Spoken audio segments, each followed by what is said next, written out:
Hello, everybody, and welcome back to another episode of the Greeks Gridiron. This will be part of a short series where I expand the content to the channel by bringing on a few new friends to the show. Over to my left, I guess would be, their left. I have Nick Cormier, somebody I respect greatly with his football opinions. He's very knowledgeable on the sport. He plans to be on the show and an active member of the Greeks Gridiron team going forward. I'm excited to have him on. So real quick, just, introduce yourself to everybody. Hello, everybody. Thank you. First time being on. Very excited to join. Very excited to join the Greeks Gridiron team. Ready to roll with this. My name is Nick. Just a regular fan, just like you guys, here to give my opinions on a platform that can be shared to everybody. Great. All right, so big news came out yesterday. Sam Darnold, he is now a Carolina Panther being moved from the Jets. The Jets were able to pull in a sixth round pick this year, and then a second rounder and fourth rounder next year.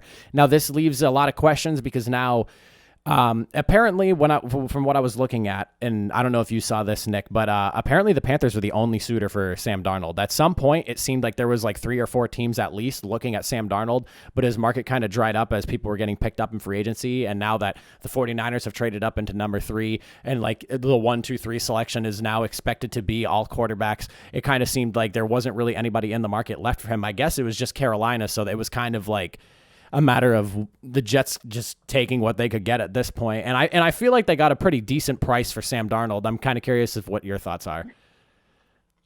I think that if the Jets took the Jets took a little bit too much time. I think they could have gotten a little bit more when everybody was hunting for a quarterback at the start of free agency. They took a little bit of time. They weren't sure if he was going to be the guy, and I think they pulled the trigger a little bit late. But at this time, I think they got all they could get for Sam Darnold. It's not a bad haul. They 4th round, 6th round, like they got 3 solid picks for a quarterback that they obviously did not intend on keeping past this year minimum. I think it's definitely a good move honestly on either side. Yeah, I agree. I think it was a good move. I agree with the sentiment that, I think they took a little bit too long when it came to pulling in like an offer from somebody. I don't understand why.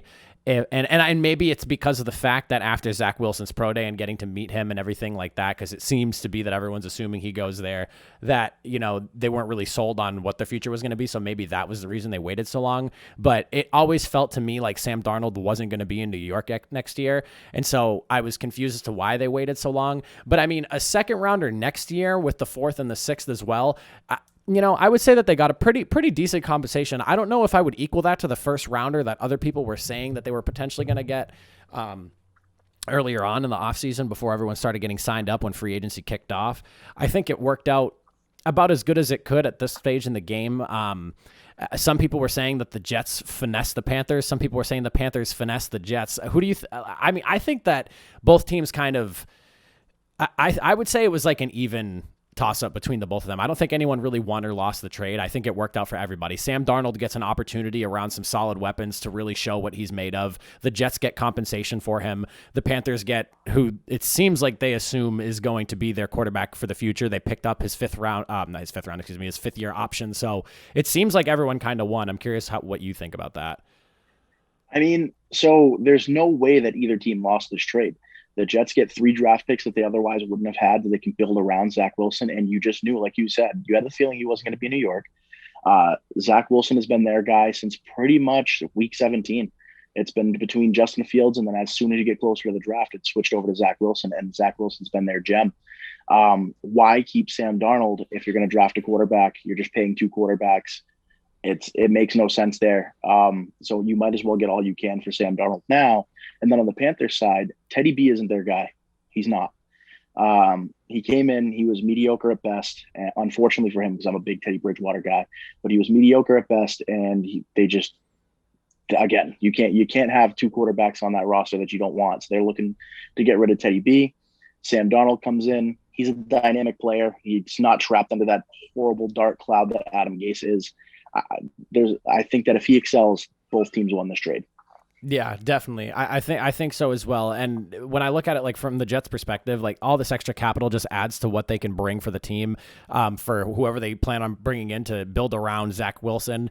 This gives them even more capital than they already had. The Jets have so many picks early on in the next few drafts. It's pretty insane because just a few years ago, you looked at the Jets and they have all these first round picks that they got. I believe I saw a thing from 2010 to 20, or was it 20? Is it 2010 to 2018? I saw like a video, not a video, a picture of just every single draft pick that they had, and none of them were left on the team. And I think that, the fact that in the last almost 10 years, you've drafted a player in the first round, and at this point in 2021, none of those players remain on your team, speaks to how poorly they've drafted. And outside of that, and going in even deeper to that, like when you look at who they have on their roster right now, it seems like none of the draft picks have panned out. So I was a little skeptical about Joe Douglas at first coming in after this first season. And also, when I heard that the Jets were in on Deshaun Watson before everything started happening with accusations and whatnot, and you can feel free to disagree with me on this one because I've kind of gotten a lot of disagreeing opinions on this one, but I didn't really understand why the Jets were in the hunt for Deshaun Watson. I understand you need a quarterback, but at the same time, bringing Deshaun Watson from Houston to New York, the both teams are comparable in terms of how bare bones they are. I don't think that Deshaun Watson solves anything, and the amount of picks you give up and compensation for it, you just end up with a really good quarterback and the Houston Texans, but it's in New York instead. And so you're just going to get more media on Deshaun Watson being on him about why the team's doing poorly when it's the rest of the team that's bad. So I like this for the Jets. I think the Panthers, they're in a really good spot now. They have somebody that league wide, everyone seems to think that Sam Darnold is better than what he's put up for the last 3 years. I'm curious to see if that's the case. They seem like they're really committed. When I saw that they picked up the 5th-year option, I was kind of blown away by that because they're guaranteeing him almost $20 million with that. So, I mean, they're clearly buying into the Darnold train. I really hope it works out because they have some weapons, man. They do. And I mean, DJ Moore, Robbie Anderson, and Christian McCaffrey. I mean, those are some pieces he did not have when he was in New York. Plus, we were talking about this earlier, at the 8th pick, if they stay where they are, or if somehow they move up even a few more spaces when we were breaking down who goes where, I feel there's a strong possibility that the Panthers pull in Kyle Pitts. Yeah, we were talking about that before we got on the air. Kyle Pitts would definitely fit perfect under there. And also, he did have Robbie Anderson in New York. I wonder if that plays a big factor. That just hit me right there now. I wonder if they talked to Robbie Anderson and Robbie Anderson liked him. But Robbie Anderson was their top wide receiver in New York when he was, like, for the most part, when Sam Darnold was there. So now you add DJ Moore, you possibly add Kyle Pitts, and you make some moves in the draft, and I don't see how he doesn't excel. Kyle Pitts fits perfectly in every offense. That dude is a super freak. It's unbelievable. Him being there would add so much versatility to that offense that they desperately need.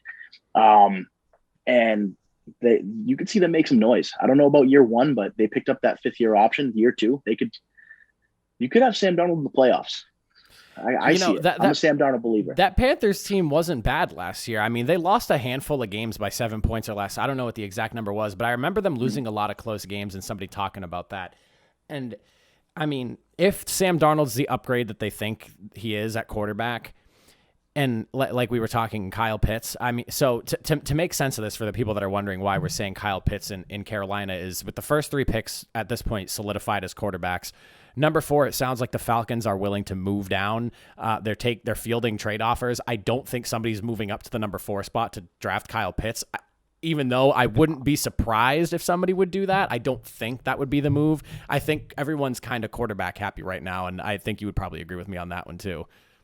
Absolutely. Yeah, and so with that, so if you look at that, like hypothetically, first 4 picks go quarterback if somebody's moving up to number 4 to take a quarterback, or I mean, if the Falcons don't move, do they take Kyle Pitts? They lost Austin Hooper, right?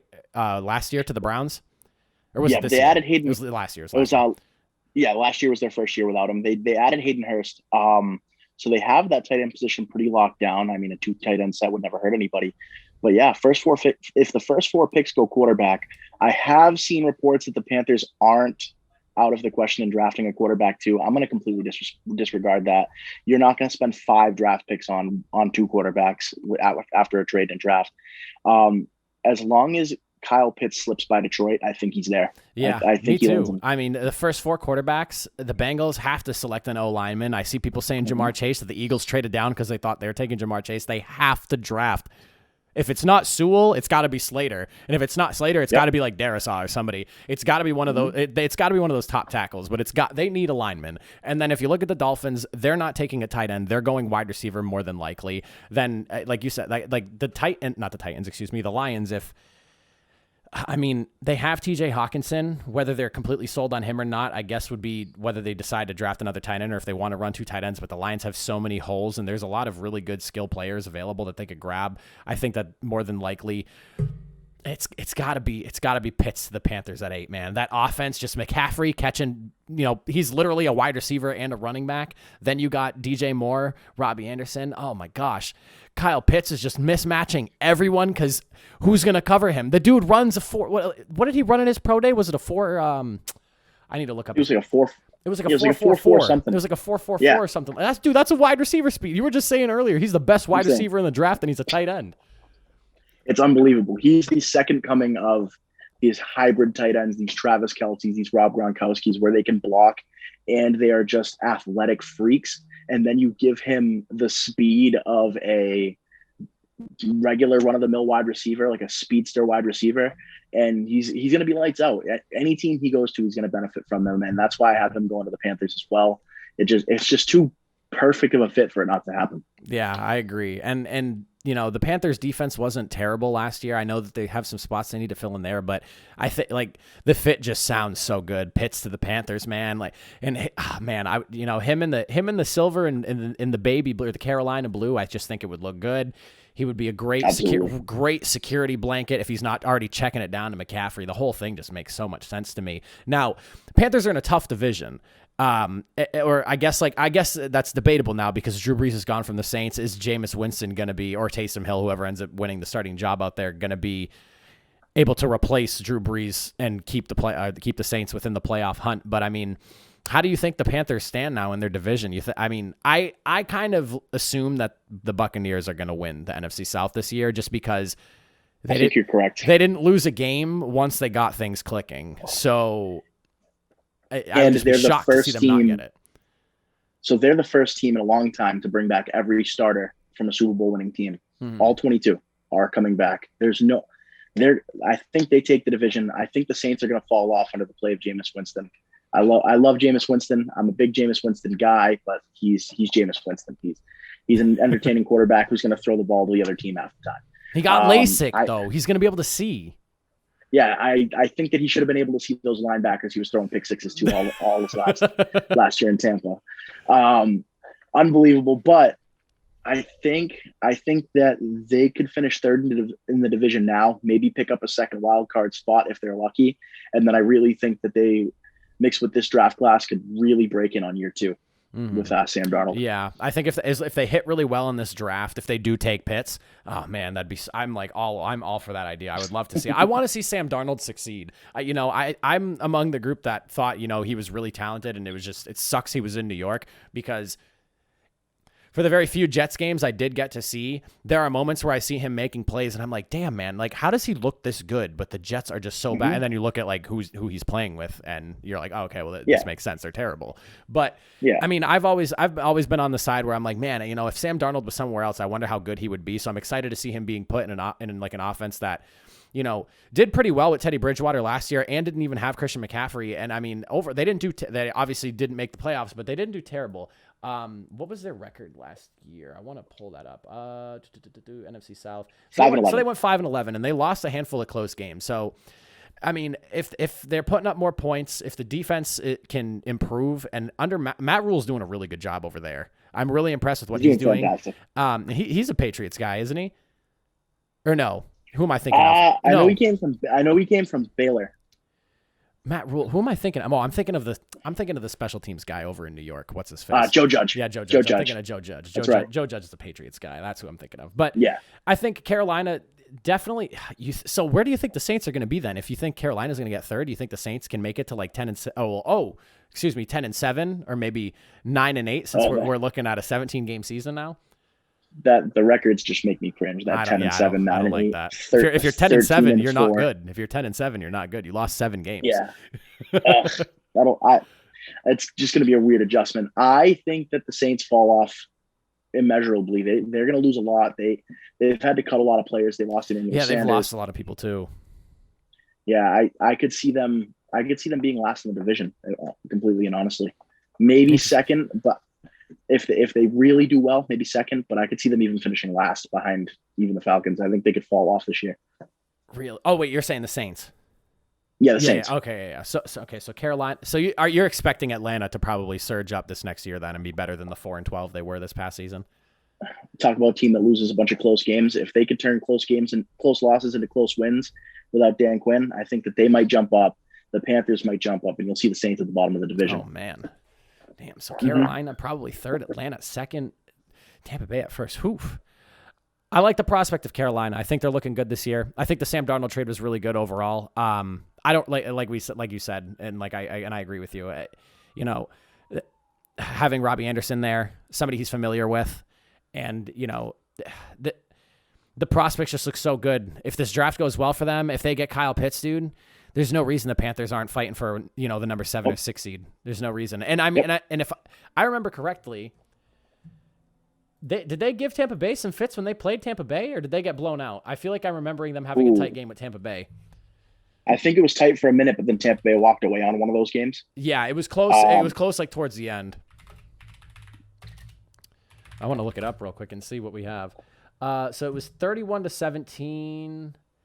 And then 46-23. So that second one was a blowout. I'm pretty sure that the first game was close up until the end of the game. So, I mean, yeah, the offense, though, if they can keep it together on offense the second time around, dude, the Buccaneers were just that was when they were stomping their way to the Super Bowl. But I think the Panthers can give some teams some fits. It all really boils down to Sam Darnold. I don't really think there's any losers in this. I saw a lot of people arguing, you know, who the winner is and who the loser is. And I really think that nobody loses out in this trade. Unless, of course, the Jets just completely draft busts and the Sam Darnold throws 3 picks in his first game and it looks terrible. That's the only way that, and then both these teams are losers. I don't think one team comes out a winner and the other a loser. Well, for the Jets, they definitely didn't lose. They were getting rid of them anyway. They're getting their draft picks. They can pick up some stuff to help out Zach Wilson. For the Panthers, you know, they're moving on from Teddy B. This is really the only quarterback that's available that fits them.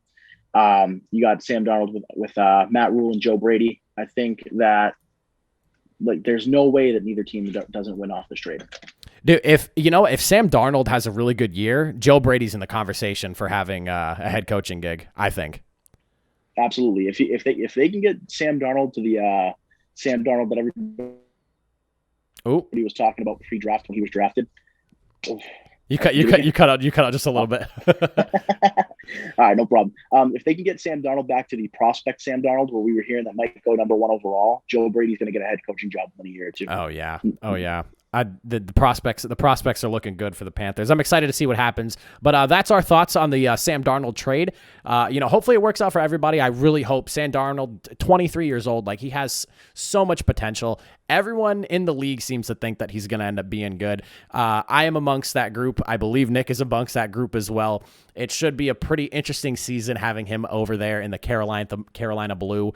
But that's it for this episode, everyone. Hope you all enjoy the short little clip here. You'll be catching a lot more of these as time goes on. We are live every Monday and Thursday at 1 p.m. Eastern time, so don't forget to click that subscribe button, that notification button. You'll see when we go live, and we'll be talking about all the football news every single Monday and Thursday. Have a good rest of your day, everybody. Thank y'all for watching. And again, do not forget to subscribe and hit that notification button.